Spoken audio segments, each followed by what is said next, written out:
The job of the U.S. Armed Forces is not to host drag shows. We will not have men playing in women's sports, if that's okay.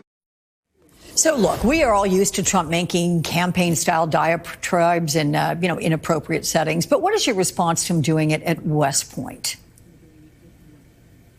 Listen, you say we're all used to it. No, I am tired of it, Alex. Oh, yeah. I mean, I'm right there with he you. literally sounds like someone who is broken out of the insane asylum. Like, he just be all over the place. Like, get him some ADHD medicine, if nothing else, because I don't know where he's ever going to go. And I don't think that those that have gone through West Point expected to have their commander-in-chief address them and start talking about trophy wives or start talking about how he had so many investigations. What a great reminder that you are not qualified to be the person that potentially will command us as troops to go into war. What's up, everybody? Major Retired Richard Ojeda here, and he showed up in a MAGA hat. Against regulations, by the way. Didn't shake a single hand and rambled to West Point cadets about trophy wives. These are cadets who will become the future leadership of our military.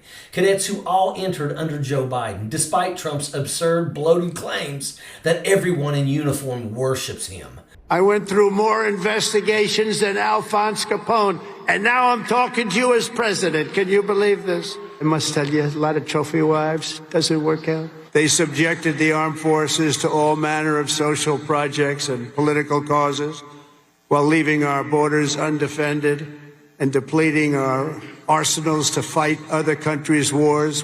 But it wasn't just that. He called Americans scum on Memorial Day while standing at West Point. And we're the crazy ones? We're just supposed to sit here and act like this is somehow normal? The incoherent rant, the mispronunciation of cryptologists, the sudden rush to leave because he had to deal with China and Russia, only to head straight to the golf course. It's all part of the act, and it's gotten old. Our troops deserve better. Our graduates deserve better. We as a country deserve better. And frankly, if we are going to ever be seen as the world leaders that we historically have been, the world deserves better. When the hell are Republicans going to admit that Donald Trump has lost it? When are they going to finally say out loud what the rest of us already know? That their so-called fearless leader is a decrepit buffoon who couldn't care less about those cadets or what Memorial Day even means? Well, there is someone who took notice. That's Congresswoman Jasmine Crockett of Texas. And she didn't just offer a polite critique. She absolutely went off.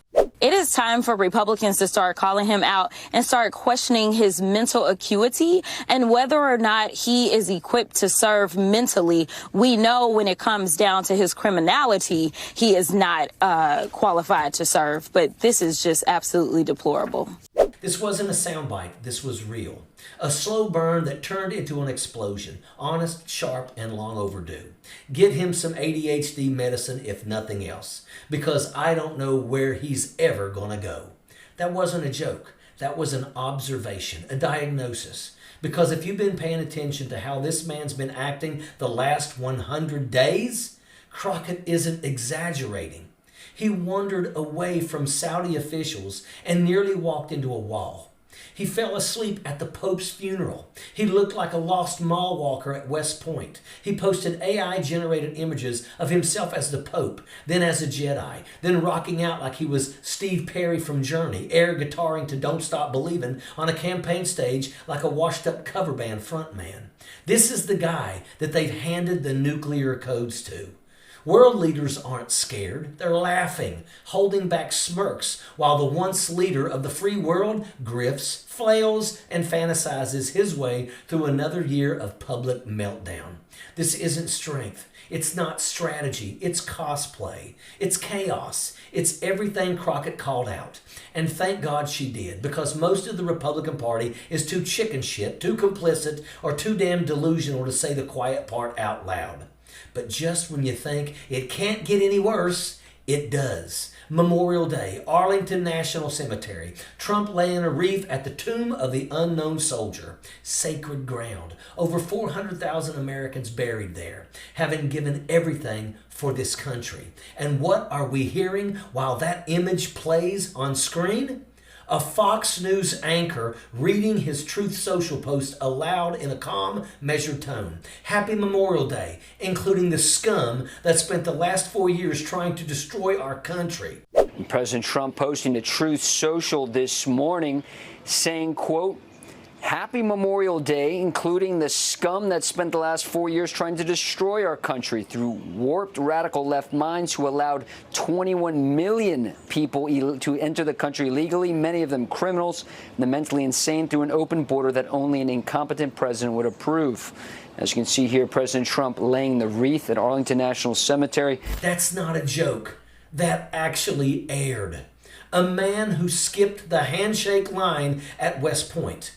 A man who used Memorial Day not to reflect on sacrifice, but to settle political grudges. A man who called Americans scum while honoring the fallen. And standing next to him, J.D. Vance, 6'2", towering over a noticeably shorter Trump, who for once wasn't in his magic lift shoes. No forward lean, no alpha cosplay, just Trump, stripped of the illusion. Small in stature, smaller in character. That is what the GOP is clinging to. This is their guy. But this isn't just about one speech or one deranged post. This is a pattern, a collapse, a slow motion implosion of a man who was never built to carry the weight of the presidency, and a party too broken to let him go. We train cadets to lead with integrity, to carry a code, to value service above self. And this is the man who shows up on their graduation day, rambling, lying, golfing, then rage posting about scum while avoiding the basic ceremonial duties every president before him has handled with dignity.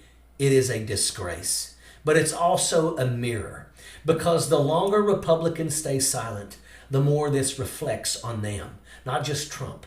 The truth is, Donald Trump doesn't care about those cadets. He doesn't care about our military. He doesn't care about Memorial Day or the Constitution or you and me or anyone else who can't serve a transactional purpose in his delusional ego trip. And that is an absolute fact. Sappers clear the way, airborne all the way.